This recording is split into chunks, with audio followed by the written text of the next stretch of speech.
One thing that God has spoken to Giving Light is that we are to be an incubator of the miraculous. And so, Steven, I know that miracles and healings is your greatest passion. So tell us a little bit about how you developed that and what's on the inside of you. Well, in the very beginning, the school that I went to was into, if it says it in the Word, then you should be able to do it.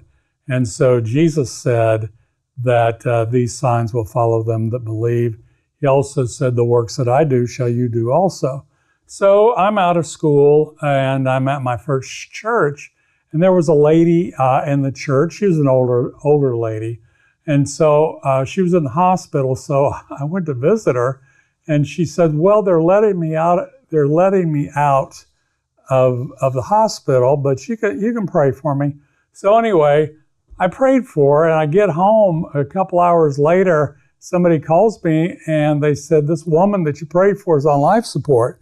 So, and eventually she died. And so that really just threw a wrench in my gears.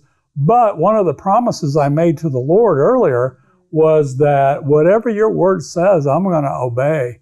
And so I kind of made a joke of it after a while that, people would say, oh, Pastor, don't pray for me, And so, but I continued. I read the word. I preached the word. I preached on healing. I laid hands on people. And, I just didn't see a lot of success. But I remember one particular day we'd gone to church. It was a Sunday evening. And as we were getting ready to walk in, we walked by the fire hall. And a fireman came up to me and he said, are you the pastor of this church down here? I said, yes. And he said, they just lifelined one of your members to the hospital. It was a young boy that was sledding, and he cracked his skull from the front all the way to the back. And so anyway, we had church, and then I went down immediately afterwards. And I remember on the way down, I said, Lord, I'm not going to tell you how to do it, but I just ask you to do it. And I just remember this peace coming over me. So we went in and we started talking to the parents, and the parents said, well, the doctor said, that they expected him to die, but, if he lives, he'll be a vegetable. He's blind.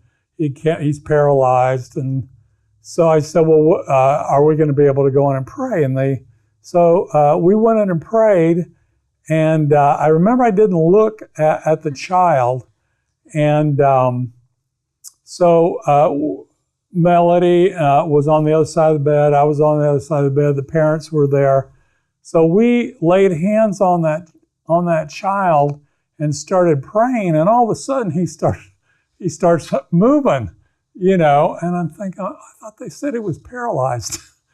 and then he's trying to talk, and I thought, well, I thought they said, So anyway, everything they were predicting was just instantly healed.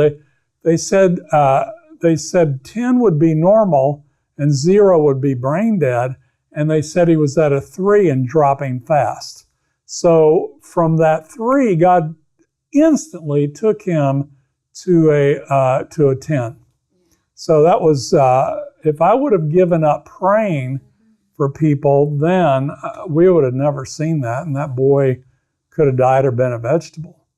There was another incident also. We had a young girl in our church, and I see this more as a church miracle, because there was a little girl. She had a brain tumor that wove in between the brain. It like had roots and was going in. So they had done a surgery and they didn't get it all. And so, but people in the church, they would go visit her. They'd speak the word over her. They'd pray the word. They would read the word. They put posters up on the hospital wall with the word. And then the little girl went blind. And, but they did a second surgery, and when they went back in, that brain tumor just fell out. I mean, the doctor had no he said he'd never seen anything like that. And this particular tumor that was in the brain, they said it was like 1 in a million people would get it. And so anyway, we were having a meeting, and they was bringing the little girl home. And she still couldn't walk. I think she got her sight back. But we were taking up the offering. They were sitting in the back. And of course, Melody and I were sitting in the front. And as we took up the offering, I don't know what they gave, but they gave an offering. And the little girl turned to the parents and said, she didn't say because she couldn't talk. She wanted to get off her lap. She wanted to get off their lap. So they let her down. Remember, she's not supposed to be able to walk. She walked from her parents all the way to the front. And everybody knew the miracle. They just started clapping and cheering. She saw me, and she's raised her hands up for me to pick her up. And so I would say that was one of a really great thing. And it was because, we just chose not to give up on miracles, even though we didn't see as many as we thought. But again, I credit that to a whole church miracle. We all joined together and really saw God move powerfully. It was amazing. And now so she got her sight back. She just a perfect girl now.